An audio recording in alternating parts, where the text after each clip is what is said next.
ইউডিএফে হকিকত কথা কয়। তোমালোক কংগ্ৰেছে 15 বছৰ পাৱাৰত থাকিলে ডি ভোটাৰ কিয় ক্লিয়াৰ নকৰিলা? এনআৰসি কিয় ক্লিয়াৰ নকৰিলা? উচ্ছেদ সমস্যাবোৰ কিয় ক্লিয়াৰ নকৰিলা? আসলতে মুছলমানসকলে কংগ্ৰেছক ভোট দিব নালাগে, কিন্তু ভুল কৰিছিলোঁ মই আল্লাহক খাটিছোঁ। হে আল্লাহ, যোৱা নিৰ্বাচনত ৰকিবুল হুছেইনৰ কাৰণে ৰক্ত মাংস দি খাটিছিলোঁ আৰু কংগ্ৰেছক ভোট দিছিলোঁ। জীৱনত মানুহৰ ভুল হয়, তাৰ ভিতৰত কংগ্ৰেছৰ ৰকিবুলক যে ভোট দিছিলোঁ এইটো এটা মহা অন্যায় কৰিছিলোঁ। আল্লাহৰ ওচৰত পানা মাগিছোঁ, হে আল্লাহ মোক ক্ষমা কৰি দিবা। কংগ্ৰেছৰ কাৰণে ৰকিবুল হুছেইনক ভোট দিয়াটো মোৰ এটা মহা অন্যায় হৈছিল। বিৰাট ডাঙৰ এটা ভুল কৰিছিলোঁ মই। হকিকতৰ কথা কয়, তোমালোকে কংগ্ৰেছ 15 বছৰ পাৱাৰত ডি ভোটাৰ কিয় ক্লিয়াৰ নকৰিলা? তোমালোকে কংগ্ৰেছ 15 বছৰ পাৱাৰত তোমালোকে এনআৰসি কিয় ক্লিয়াৰ নকৰিলা? এই যে আজি যে এভিকশ্যন হৈ আছে, আজি এতিয়া অলপ পাছত মই সংসদত যাম, এই এভিকশ্যনবিলাক তোমালোকে কিয় ক্লিয়াৰ নকৰিলা? তোমালোকে চুৰুং কৰি হাইকোৰ্ট মুভ কৰি। আচলতে মুছলমানেতো কংগ্ৰেছক ভোট দিব নালাগে, কিন্তু ভুল কৰিছিলোঁ। মই আল্লাহক খাটিছোঁ, হে আল্লাহ, যোৱা নিৰ্বাচন ৰকিবুল হুছেইনৰ কাৰণে ৰক্তমাংস দি খাটিছিলোঁ আৰু কংগ্ৰেছক ভোট দিছিলোঁ। এটা জীৱনত মানুহৰ ভুল হয়। তাৰ ভিতৰত এই ৰকিবুল হুছেইনক যে কংগ্ৰেছে যোৱা MP ইলেকশ্যনত ভোট দিছিলোঁ, এইটো এটা মহা ভুল কৰিছিলোঁ।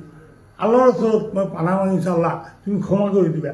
কংগ্ৰেছক আৰু ৰকিবুল হুছেইনক ভোট দিয়াটো মোৰ এটা মহা অন্যায় হৈছিল। বিৰাট এটা ভুল কৰিছোঁ, ইয়াৰ কাৰণে তুমি ক্ষমা কৰি দিবা।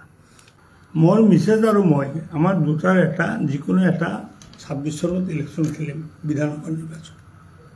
এতিয়া কংগ্ৰেছ যিহেতু কৰা আৰু নাযায়, আমাৰ চৰিত্ৰ আছে, আমি চৰিত্ৰহীন আমাৰ নহয়তো। যেনেকৈ আমাৰ ধুবুৰী ডিষ্ট্ৰিক্টৰ এজন লিডাৰ আছে, আপোনালোকে জানি আচৰিত হ'ব। তেওঁৰ হোটেলো আছে গুৱাহাটীত।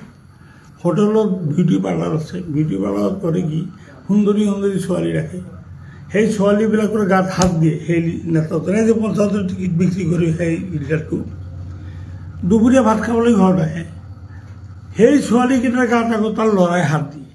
কিমান দুচৰিত্ৰ মানুহ হ'ব লাগিব? এজন মহিলাৰ গাত দেউতা আৰু ল'ৰা দুজনে যদি একেলগে হাত দিয়ে, কিমান দুচৰিত্ৰ। গতিকে এইবিলাক দুচৰিত্ৰৰ মানুহৰ লগত যাতে আকৌ একে টেবুলত বহি চাহ খাব লগা পৰিৱেশ নহয়। আপোনালোকে দোৱা কৰিব, মই 2026 ইলেকশ্যন খেলিম। মই নাইবা মোৰ মিছেজ দুজনে এজনে মই ইলেকশ্যন খেলিম। আমি এইটো ফাইনেল। ওপৰত আল্লাহ আছে, পাব্লিক আছে, সম্পত্তি হ'ল পাব্লিক, ভোটৰ মালিক হ'ল পাব্লিক। ভোটৰ মালিকটো পাৰ্টি নহয়।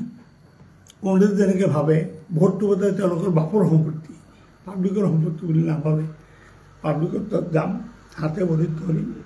মোৰ বিশ্বাস 26 চনত মই নাইবা মোৰ মিছেজ আমি দুজনে এজন MLA হ'ব পাৰিম। আৰু দলমতৰ কথা অনুৰোধ কৰিম, আপুনি বন্ধু সাংবাদিক, ভগৱানৰ দোহাই দিম, আল্লাহ দোহাই দিম, দলমতৰ কথাটো এই মুহূৰ্তত মই নুসুধিম। কংগ্ৰেছ মৰি গ'লে নকৰোঁ।